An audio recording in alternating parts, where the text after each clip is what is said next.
Hey, pretties, welcome to a new episode of Pre's Pretty Purposeful Podcast.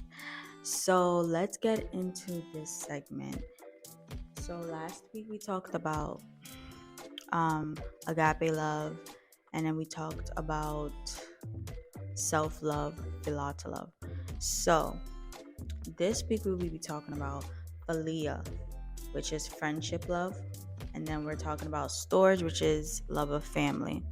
So, we're going to be talking about God's love through friendships and family, and how we use God's love to love family and friendships, and how our family, the way we were raised, affects how we love our friends. Like, the love we get from our family affects how we love our friends.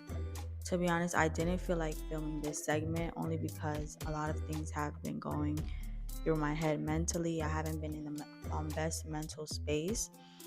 So I just felt the need to be transparent about that instead of just holding it in and expressing it in an unhealthy manner. Because holding it in, is not good. And it does relate a lot to this part of God's love through family and friendships. I was having a conversation with somebody yesterday, and they made me realize after that conversation that the things that I've been through with my family and the way I was raised hinders a lot of my growth with friendships. And it made me realize that the way we are raised in our households and the type of love we're giving in our households affects our friendships and how we see people, how we interact with people, and how the type of people we just surround ourselves with in general.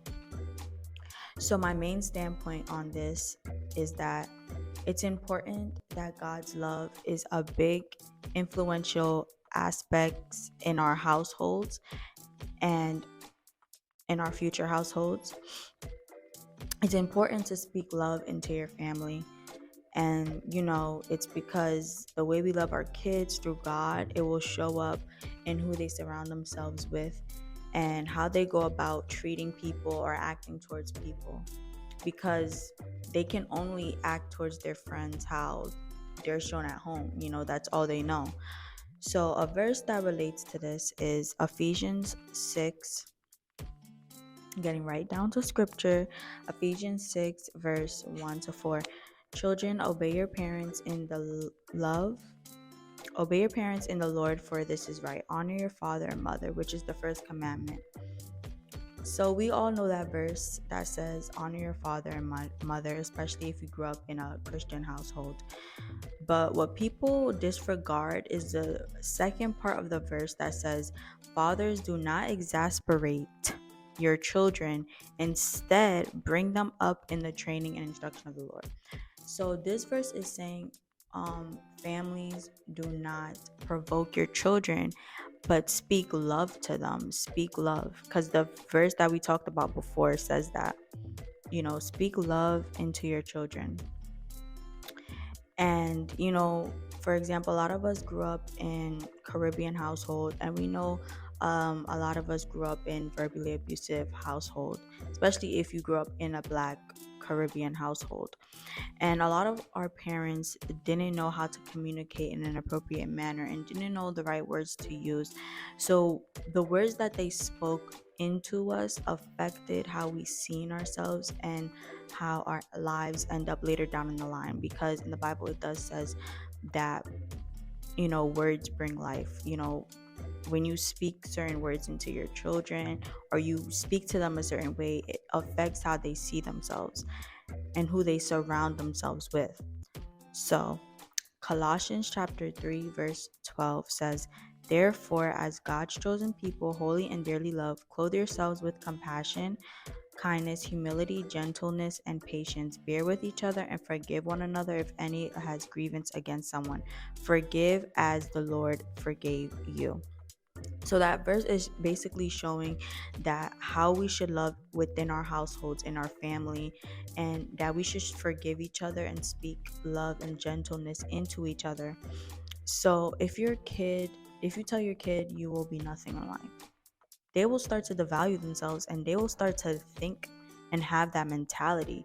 And so they will start to hang around bad company, and they will start to not see themselves as high value as God's child. And they will start to hang around people that don't have any sense, and people that, you know, would lead them into a bad path, people that's not elevating them. So my it says here, we're gonna go into 1 Corinthians chapter 15 verse 33, which says, do not be misled, bad company corrupts good character. So it literally says here in the verse that the people that you hang around, if you hang around people that are bad company, they will corrupt your character, and you'll pick up bad habits from them. So my final standpoint on this is, well, this is where the friendship part comes in. So we're here just now, we just talked about the family aspect of it, which is the love you get from your family is important, and that God should be an influential part in your household, because the love you get, you learn from God, and then you implement it into your household, it will go into your kids and affect their friendships. So this is where the friendship part comes in. So one, who you surround yourself is very important. Who you have around you, and your family has a big influential part on that. Two, if you speak negativity to your kid, they will get defensive with everything, and it will drag and trail on into their friendships. So there will be a lot of friction in their friendships, because the way you speak to them, because you're always verbally abusive to them, they will start to, feel away with everything in terms of their friendships. They wouldn't know when someone's coming at them, or when someone is just, being a friend. They won't have good discernment on that. So that's why it's important. That's another reason why it's important to not speak negativity into your kids. Three, if you don't communicate properly with your kid, they will not have good communication skills. So it's important to just tell your kids how you feel in an appropriate manner, in a loving manner, so that they know how to do that in their friendships, and they know their value, and they know when, okay, someone says something to me and it doesn't feel right, they'll know, okay, well, I didn't like what you said, and then they'll be confident enough to communicate with that person. Four, if you don't show love to your kid or speak love, they will hang around people who treat them badly and speak badly to them and pick up those bad habits, and they will tolerate those type of things.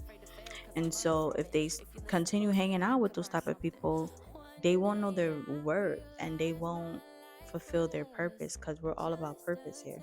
So a verse that relates to that is Proverbs 18 verse 24.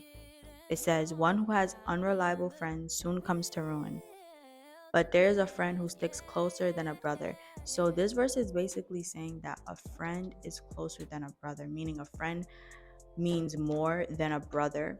And somebody who doesn't have a reliable friend, that means, like, if you don't have people that you can rely on, it'll come to ruin, because who you're there to lean on when you need help with things. So in conclusion, to conclude this segment, who you surround yourself with is very important.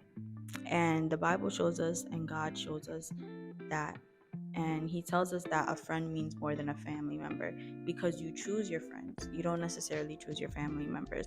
So you choose your friends, meaning those are people that you're choosing to love, because these are people you've been around and hung around, and you've, like, okay, you made a decision in your head, okay, this is somebody that I want to surround myself with for the rest of my life.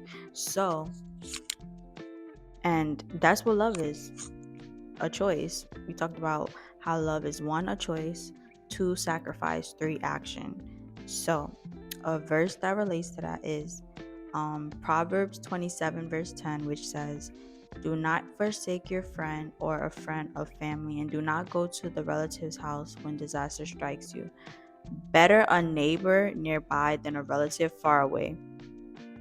So that's basically saying that it's more likely for you to have a reliable friend than to have a reliable family member. So that's why it's important to have a friend. Again, this is also proving that friends is more important than family, because these are people you're literally choosing to be in your life.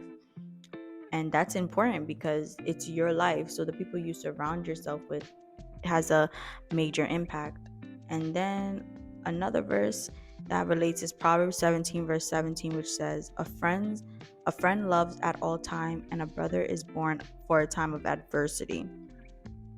So basically that verse is also proving that a friend is supposed to love you at all time. A family member is there for adversity, meaning you won't see your family as much, especially as you get older. Like, you won't see your family as much because most of the time the only family you see is the people you live with. But then as you get older, you won't see them as much. So a friend is more important, because a family will only come in times of adversity, meaning like funerals, weddings, and stuff like that. But a friend is there at all times. So to conclude this segment, make sure who you're surrounding yourself with is overall filling you up with love, the same way you're filling them up. you know Make sure they're filling you with words of love. Make sure they're helping to elevate you, and make sure they love you the same way as Christ does. you know Walk with people who can teach you things and care enough to tell you about yourself, but not in a condescending way, but in a loving way, because that's important. Don't hang with somebody because of how they look or what their status is, or because y'all have a mutual enemy, because those type of friendships don't last and they're not God-centered. So who you surround yourself with will dictate where you're heading in life. And it's important to have God-centered friendships. It's important to have somebody that's praying for you when you have hard times. It's important to have a friend that's ready to be there, pick up the phone and speak to you, because they have that love of Christ in them. So it's important to have God-centered friendships, because those are the people that speak wisdom on their tongue and will elevate you spiritually and in every other way of life. So a verse that relates to that and concludes everything that we just spoke about, Proverbs 13 verse 20, which says, walk with the wise and become wise, for a companion of fools suffer harm. So basically that's saying, walk with people that are wise, because if you walk with people that are wise, they will elevate you. And companion of fool suffers harm, meaning if you keep around people that aren't on the same timing as you, or don't have the same mentality as you will suffer, and it will be detrimental to your success and everything you want to do in life. Because it's important to have a friend that can help you with this. It's important to have another friend that can help you with that. So that concludes my segment. So some of y'all gotta cut off some friends. Like, but overall, my next segment is gonna be on romantic love, eros. I'm no expert because I'm single, but you know I'm excited to talk about God's love through romantic love, which is also very, very important. And subscribe, like my YouTube videos, subscribe, keep your notifications on, and have a God bless day. But y'all, get into how good this look is. I'm wearing PurposelyPri Beauty lip combo matte gloss style, pretty polished, and gloss coat, pretty in pink. Get into this beat. Book me. Bookings are open. February bookings are open. Get into this soft glam. My makeup came out really nice today. But yeah, cut off those friends. Cut off those bad friends.